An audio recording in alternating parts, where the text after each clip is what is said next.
কেটে যায় কয়েকটা দিন। শুভ্র আর যারার সম্পর্কটা অনেক ভালো হয়েছে। একে অপরের সাথে সময় কাটায়, সারা রাত ফোনে কথা বলেই রাত পার করে দেয়। শুভ্র যেন এক মাতোয়ারা প্রেমিক পুরুষ যারার। আজ ঈশিতার গায়ে হলুদ, তাই আজও যারা এসেছে শুভ্রদের বাড়ির।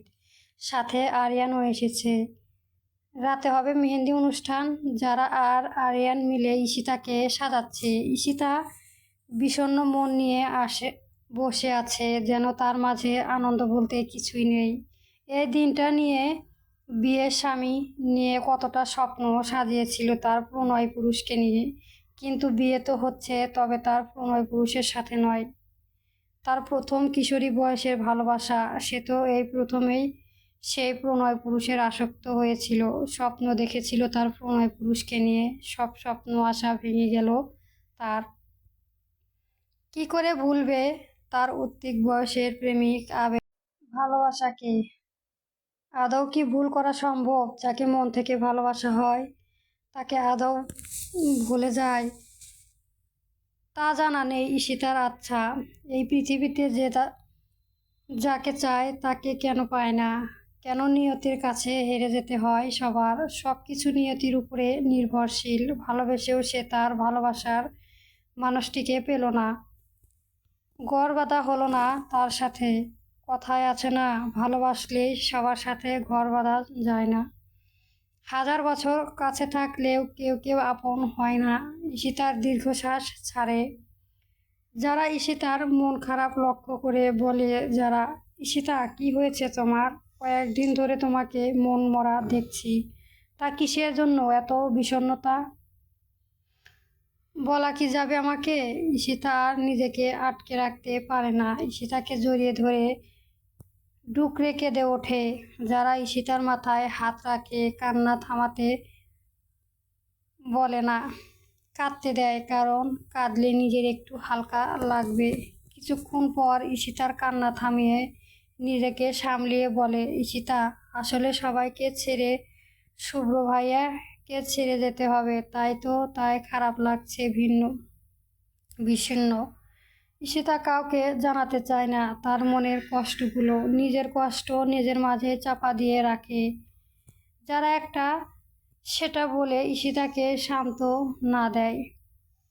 ঈশিতা সাজিয়ে স্টেজে নিয়ে বসানো হয়। যারাও শাড়ি পরে, শুভ্রর হলুদ পাঞ্জাবি পরেছিল। পিচিটাকে খুব সুন্দর লাগছে। যারার কোলে অভ্র শুভ্রকে নিয়ে যারা ছবি তুলছে। মাঝে মাঝে অভ্রর গালে চুমু খাচ্ছে। এতে শুভ্র খিলখিল করে হেসে ওঠে। আর দ্রুত দূর থেকে শুভ্র তাকিয়ে দেখে মা ছেলে খুনসুটি। হঠাৎ শুভ্রের কাছে আসে শুভ্রের মা। যারার দিকে তাকিয়ে বলে, দেখেছিস কতটা আপন করে নিয়েছে অভ্রকে যারা? আর শুভ্র কতটা খুশি তার মাকে পেয়ে। খুব সুন্দর লাগছে ওদের। আল্লাহ যেন আর কোনো বিপদ না দেয়।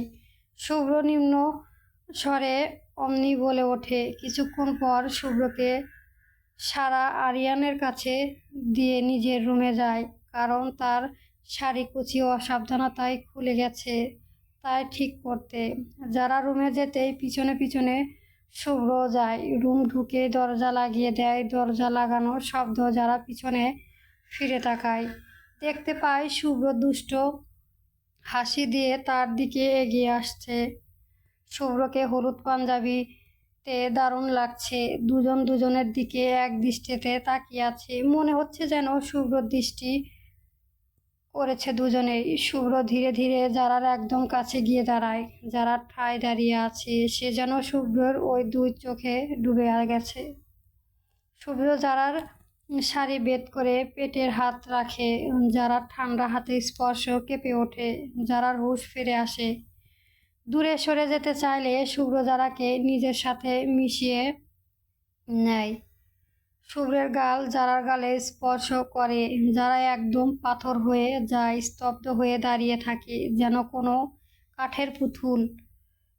শুভ্র একবার যারার কপালে চুমু এঁকে দেয় এবং যারার কপাল ঠেলিয়ে জোরে জোরে নিঃশ্বাস ফেলে বলে, শুভ্র, তোমাকে কতটা আবেদনময়ী লাগছে। তুমি জানো, মন চাইছে তোমার মাঝে হারিয়ে যেতে।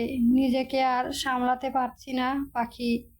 যারা তো লজ্জায় মুড়ি মুড়ি অবস্থায়, গাল দুটি লাল হয়ে গেছে লজ্জায়।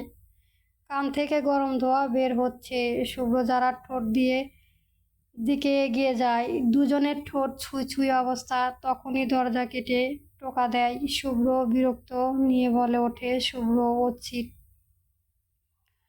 দরজা টোকা দেওয়ার আর সময় পেল না। এদিকে যারা ঠোঁট টিপে টিপে হাসে। শুভ্র চোখ রাঙিয়ে দিয়ে দরজা খুলতে যায়। দরজা খোলা দিতেই একটা মেয়ে এসে আঁকড়ে পিষ্টে জড়িয়ে ধরে শুভ্রকে। যারা থমকে দাঁড়ায়।